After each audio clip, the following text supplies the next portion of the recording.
Good morning. I am 5 minutes earlier and I forgot my microphone at home.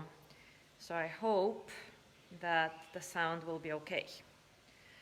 Let's see.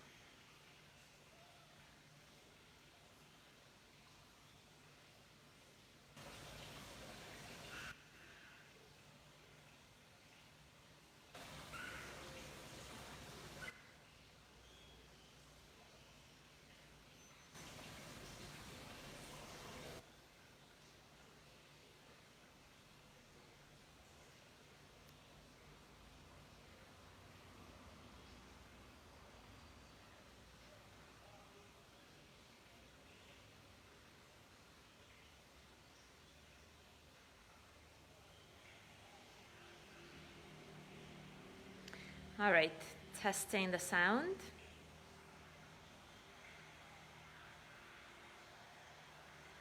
All right, testing the sound. Sounds good to me. I hope that it's okay for you as well. As always, let me know if that's not the case for you, and I'll try to do something about it, although I'm not sure what exactly I can do. But we always seem to sort it out somehow. Good morning, Maria. How is the sound? No background noise like last time?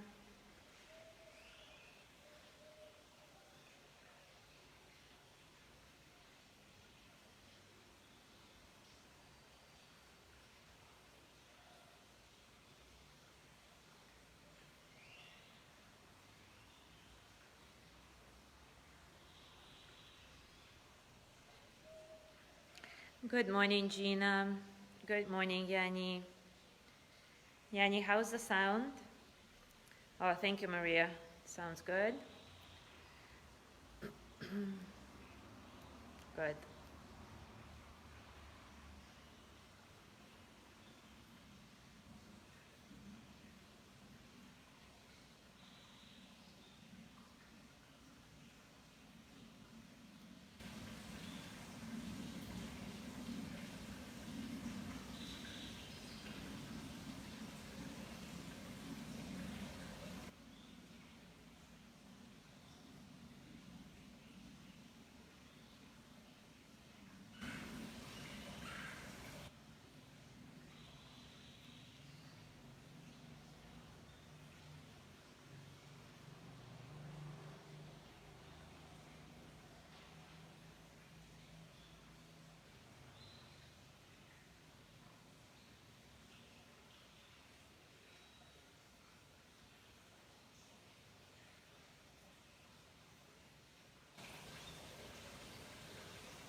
Good morning, Mary.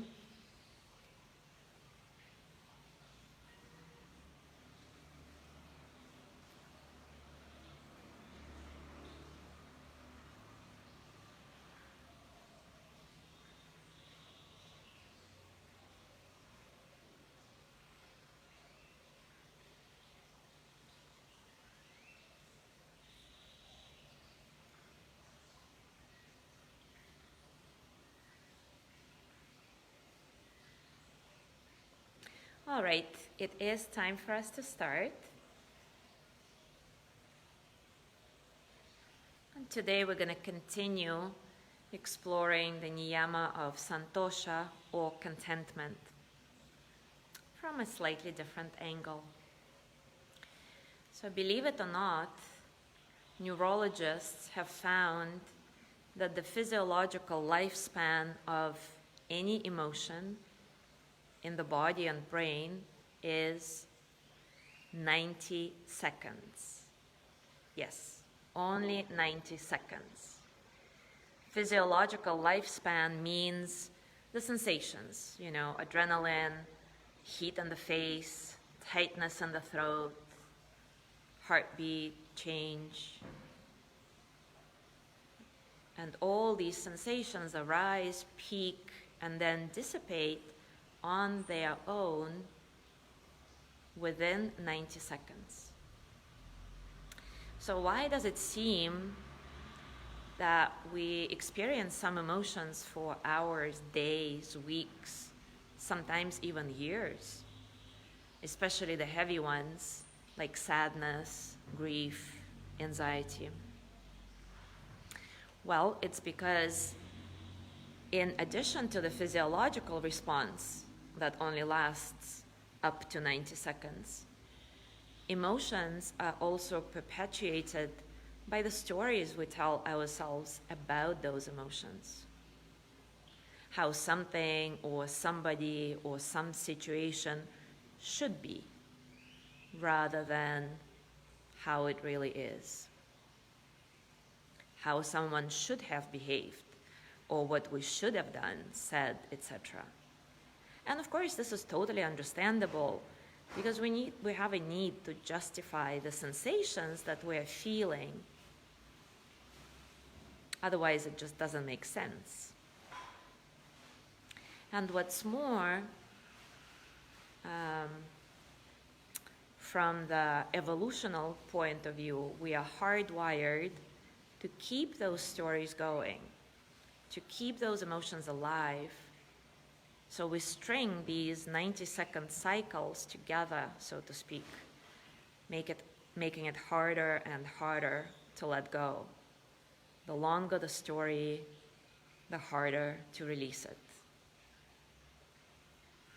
We are also hardwired with a negativity bias.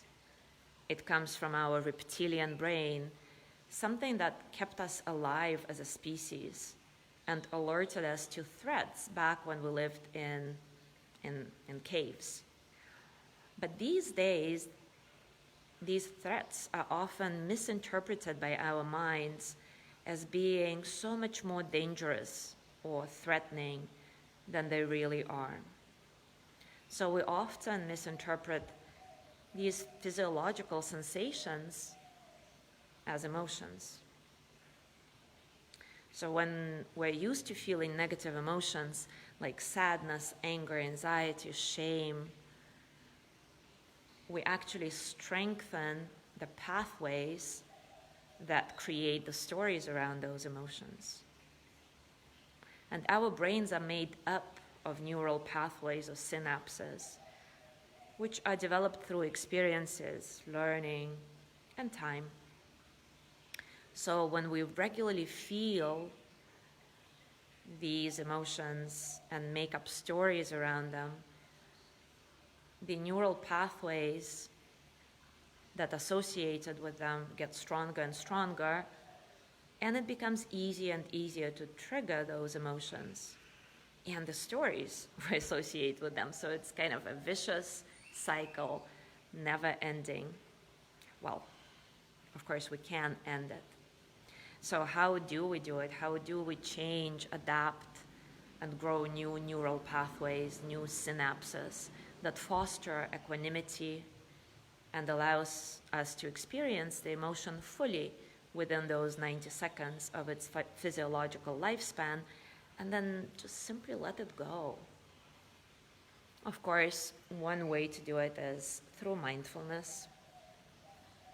When you are being aware of the physiological sensations you're experiencing, as well as your thoughts around it, and stories your mind is creating around those sensations, it helps you become aware of how emotions express themselves in your body without letting your mind attach itself and start creating more and more stories, perpetuating this vicious cycle.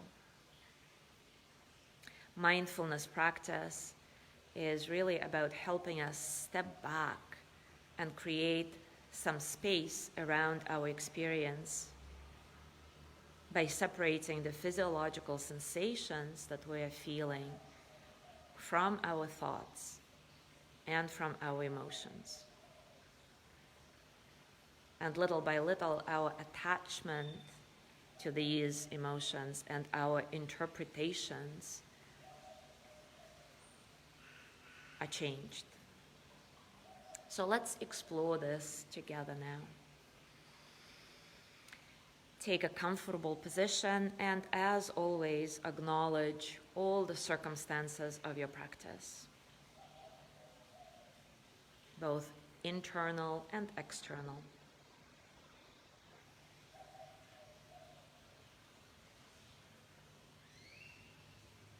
Inhabit this pause with all your senses, feeling the deep truth of being you in this moment, right here, right now.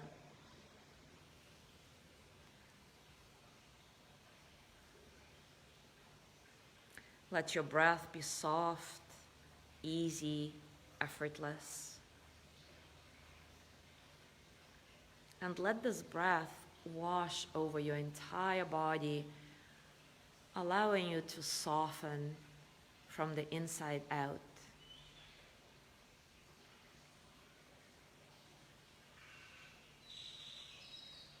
And now scan your body and notice whatever strong sensations that are present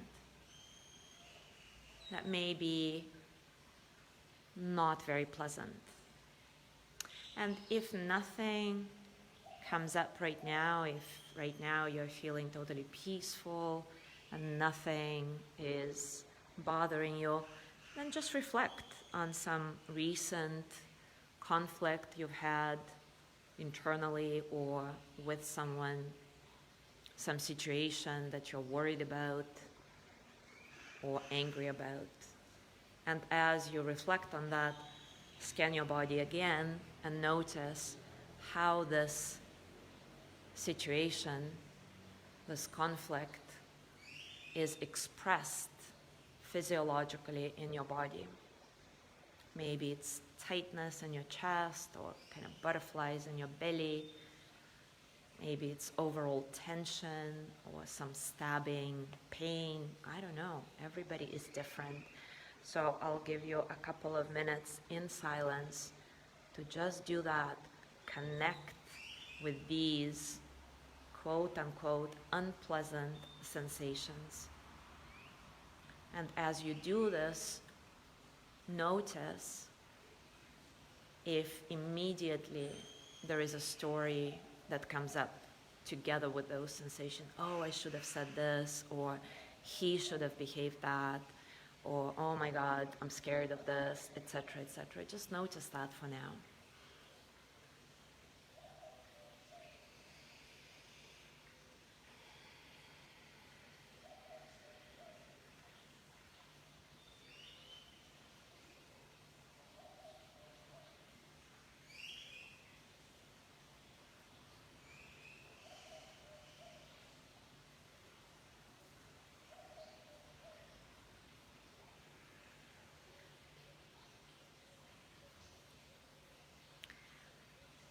And little by little, start taking a step back and kind of looking at the whole thing as if you were an outside observer and not the main participant.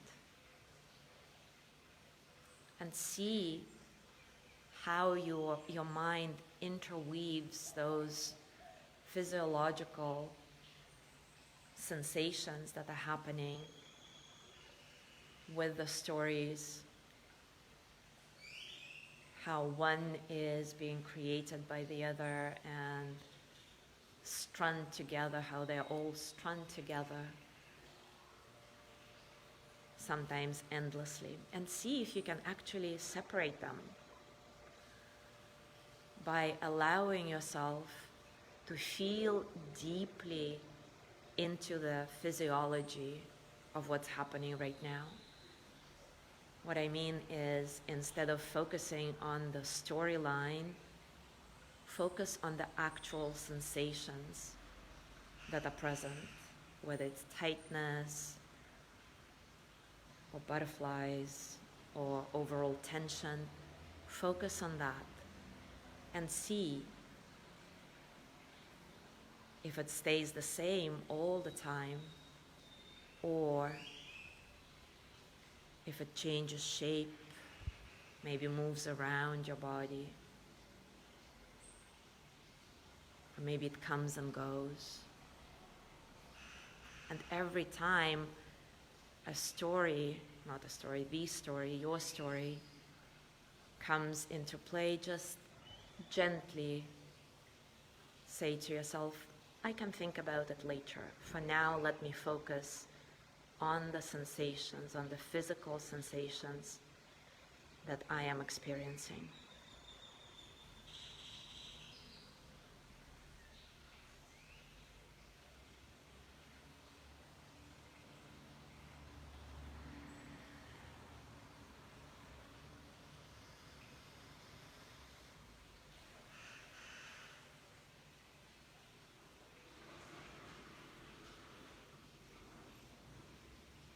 And whether you have been able to tap into this power of being witness to what's going on in your body and in your mind, whether you have been able to separate your stories from the physiology of it, or maybe just for a second, or maybe it was a powerful letting go. Whatever it is, just accept that without judgment, without creating another story of how you should have done this or felt this. And during your day today, pay attention to those things. Every time something unpleasant comes up in your body, tightness in your chest, overall tension, clenching of your jaw, or whatever it is, notice what is happening at the same time in your mind. See if you can separate the two, focus just on the physical experience, and test how long the physical experience lasts if you don't attach thoughts to it. Enjoy your exploration. Let me know how it goes. Thank you so much for being here.